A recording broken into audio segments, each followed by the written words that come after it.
Hi, this is Jennifer Foote. I am the new Lincoln National Forest Cave Specialist and Cave Ecosystem Program Manager. This is my presentation on the Lincoln National Forest Cave Program update for the southwestern region of the NSS 2020 Winter Technical. So for those of you who aren't familiar, the Lincoln National Forest is in the southern end of New Mexico and is separated into three separate districts. The northern district is near Ruidoso and contains Fort Stanton Cave, which is primarily on BLM land. The central district is near Cloudcroft, and then the southern district, the Guadalupe Ranger District, where I'm stationed in Carlsbad, is nestled in between Carlsbad Caverns National Park and Guadalupe Mountains National Park. So the main thing affecting us right now is the COVID-19 pandemic. The Forest Service is following state and local health orders. Dispersed activities are currently allowed, and forests are seeing increased visitation. In New Mexico, groups are limited to no more than 5 people. So we are still issuing permits for recreational caving, and if you want to do volunteer work trips, those are also possible, but none of those trips can have more than 5 people. So on a happier note, here's our former cave specialist and district ranger Aaron Stockton in a photo taken by Jamie Moon looking at a beautiful cave formation.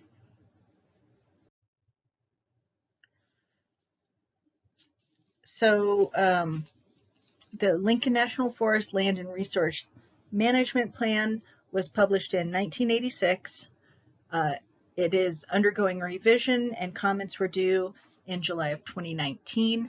I have not heard yet when the final version will be published, but it does include a section on significant caves. The Federal Cave Resources Protection Act of 1988 aims to secure, protect, and preserve significant caves on federal lands for the perpetual use, enjoyment, and benefit of all people, and to foster increased cooperation and exchange of information between governmental authorities and those who utilize caves located on federal lands for scientific, educational, or recreational purposes. And this is a photo of some of our volunteers on the surface of the Lincoln National Forest, which, as you can see, is a pretty rugged country. So the cave program structure for the Lincoln National Forest is based on the Cave Ecosystem Management Direction Plan, which was approved in 1995. It gives sort of the backbone for the program and sets up the structure where cave-specific plans can be based upon. So this is a photo of me rappelling into a cave taken by Dan Austin. So in 2015, the Forest Service Handbook Minerals and Geology Safety Practices was revised to include cave safety standards, including cave safety guidelines, cave search and rescue pre-planning, and a job hazard analysis example. Goals for this forest for the future include updating the current general plan and existing cave-specific plans, and then also creating more cave-specific pre-plans.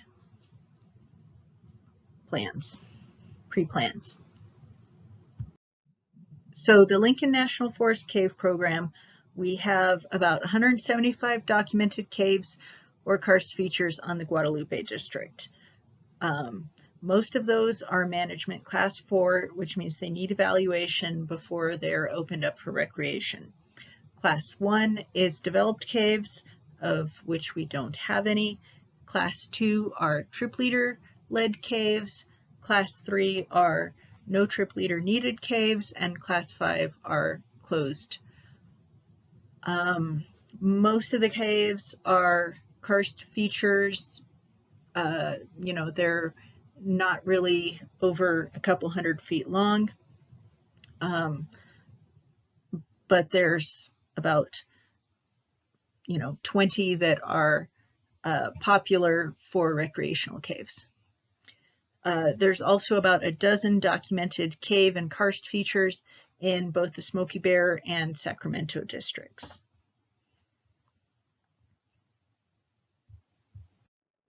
Here's one of our volunteers, Nikki Woodward, in one of our shorter caves, which can still be spectacular. The Lincoln National Forest Cave Program currently consists of just the cave specialist, who reports directly to the district ranger. The cave program coordinates locally with recreation, biology, archaeology, and with the National Geology Cave and Karst Program, who will hopefully be announced soon. The cave program depends on volunteer caver expertise and assistance. As many of you know, I ran Hiegwad's restoration project for 20 years, and the volunteers really have helped out the forest a lot as far as providing manpower and expertise. This is another one of our spectacular caves that's often photographed. I really love the little helictite down in the lower right corner there. Partnerships are very important to the Lincoln National Forest Cave Program. Within the U.S. Forest Service, the Minerals and Geology Management Cave and Karst Program is hiring somebody very, very soon that I hope to be working with. We have locally interagency agreements between the Park Service, the Bureau of Land Management, and the Forest Service to work together. The Bureau of Land Management Roswell and Lincoln National Forest Smoky Bear District have an agreement for management of Fort Stanton Cave. The entrance is on Bureau of Land Management land, and a small portion of the cave, though it is still one of our larger caves, is part of the cave is under the Lincoln National Forest. And then we will also be partnering with National Cave and Karst Research Institute, or NCRI as we more commonly know it. We also have the Forest Service has a national MOU with the National Speleological Society, which under that umbrella you have group projects or individual projects. In our district, we currently have volunteer agreements with Hiegwad's Restoration Project, Three Fingers Cave Survey Project, Virgin Cave Survey Project, and the Cave Formation Repair Project. And then there's also individual volunteer agreements. If you're not part of one of the larger projects and you just want to go out with the cave specialist to do things like change locks or go ridge walking, things like that. Another one of my goals is research and science. I don't know what paperwork is required yet. I'm still pretty early on here, but I think that there's a lot of work that could be done. You know, archaeology, biology, geology, there's so much to learn here. And I'm hoping that I can find a way to encourage more research and science to go on here in the forest in the future. There we go. Okay, so volunteer opportunities. Ridge walking and relocating caves. I've been going through the files, and there's a lot of the caves that don't have locations. There's sometimes just a name of a cave, or a dot on a map, and then notes that people have gone to the cave or tried to find the cave 3 or 4 times and didn't find it. So this is a very big task that needs to be done.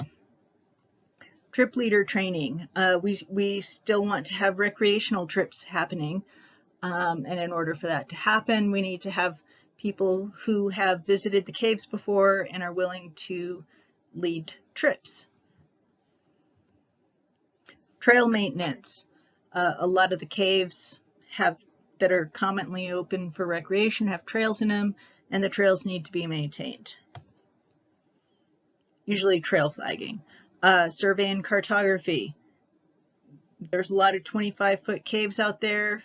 Like I said, there's not a lot of information on them, so they need to be surveyed. And then there's some really big caves where the cartography hasn't yet been finished. Photo documentation, inventory, and assessment.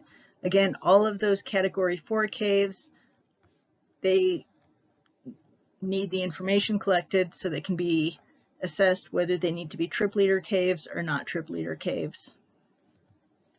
Rescue pre-planning. Restoration. Here's a photo of someone sketching next to some beautiful spar. So as I mentioned before, one of the projects we have is Hike Wad's Restoration Project. This is one that I have been leading for about 20 years. Previous to me, it was done by Susan Herpin and Dave Yagnow. But the project provides caver assistance to the forest. It's open to new and experienced cavers, and it promotes cave conservation. Right now, we're not running announced trips. There's no large group trips during this COVID pandemic. If you have a group of people, between 3 and 5 people, and want to volunteer, you can contact me. Some of the high priority tasks that I have are trail flagging in Black Cave, cave relocation, mapping, and inventory, which could possibly go on forever, cave restoration in Cave Tree Cave. And here's a recent photo. We just went to Black Cave and we counted 4 different colors of flagging plus the reflectors. So we just need to clean it up a little bit and simplify it. Recreational opportunities. So we've got about a dozen caves that are commonly open for recreation, and a couple well-known ones we even provide directions to.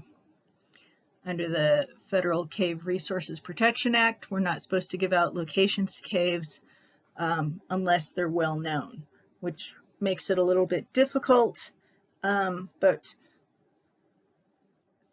I think the general idea is that we're trying to promote sort of the wilderness cave experience, which includes getting lost in the quads. So several of the more sensitive caves require approved trip leaders. You can find them through your local grottos. And then many of the small caves, like I said, the 25-footers, they are open, but it's not publicized. Like if you call the front office and say, I want to go into a cave, they're not going to send you out to a 25-foot cave that's a 3-mile hike. But if you want to do that, it's possible that is a experience you can have as recreation, or like I said, collecting the information out of those 175 caves. There's a lot we need to learn about. Here's some of our happy volunteers. Phyllis Bonneau. She's been volunteering for us for a really long time. And then Ted on the left, and they were volunteering as models for one of the photography trips that happened. So our trip leader program, it's cave specific. Experienced trip leaders are going to be familiar with the safety and conservation protocols to better protect visitors and the cave. Individuals must request trip leader training and approval, and individuals with unknown experience may need a reference. And here's some more hiking towards caves. One of the other big issues is white nose syndrome.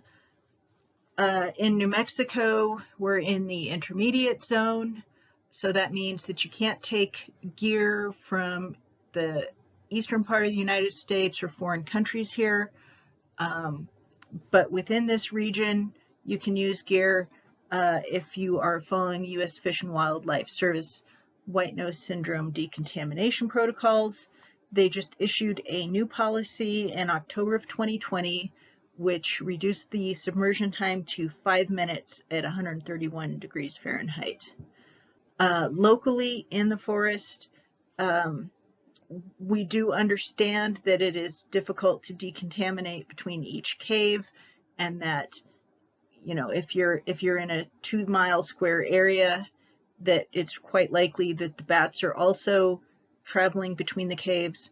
So if you're on a single trip, you don't have to decontaminate between the caves on that trip, but you do still have to decontaminate before and after the trip. And that's just, you know, for that regional area. The best protection for bats is the seasonal closures, which remain in effect for the maternity and hibernating bat roost caves. I always like to have, in addition to the pretty pictures, some of the ugly pictures that people typically have to deal with here. We've got hailstorms that poke holes into your tent, freezing sideways winter fog, flooding across the road, sharp pokey plants, your car getting stuck on rocks. But, you know, we're all here for the beautiful stuff. I also wanted to give a shout out for the International Year of Caves and Karst, which starts in a few weeks in January, which is a year-long effort to increase understanding and protection of caves and karst. Don't know yet how the forest will be interacting with that, but we do hope to support that effort. Here's my contact information. I'm teleworking right now for probably the whole winter. I do not yet have a cell phone, and so the best way to get a hold of me is jennifer.foote@usda.gov. I also want to thank the photographers. I'm not totally sure who had the photo of Ted and Phyllis. I think it was Peter Jones. I know it was taken during the International Cave Photographers meeting. But I hope to see you soon in the forest. Thank you.